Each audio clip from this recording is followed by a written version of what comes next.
Connaissez-vous l'eau de bouleau? C'est comme ça qu'on appelle la sève de cet arbre. On lui prête de nombreuses vertus et pour certains, pas question de commencer le printemps sans une petite cure. Alexandre Grélier et Yannick Le Ternier sont allés filmer la récolte d'un producteur à Saint-Juéry, en Lozère.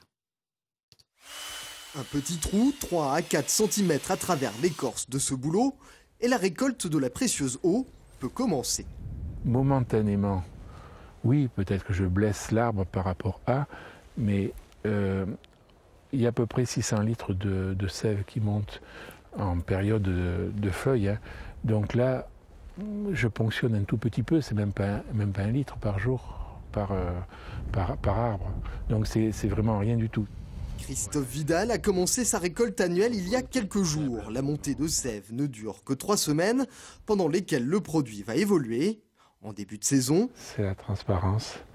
On voit qu'il y a quelques petits éléments. C'est la silice, c'est d'autres, on le voit par... Et elle va évoluer au fil des 3 semaines, c'est-à-dire de sève brute, elle va devenir évoluée. Elle va se charger en sucre petit à petit. La sève contient aussi de nombreux minéraux ainsi que des acides aminés. Les naturopathes prêtent à l'eau de bouleau de nombreuses propriétés. Mais les bouteilles de Christophe Vidal ont une autre vertu, celle de faire pousser les arbres.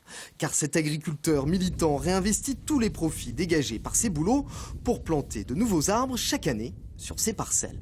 On nous parle des problèmes de réchauffement de la planète. L'arbre est le meilleur climatiseur, c'est-à-dire c'est lui qui va faire le climat.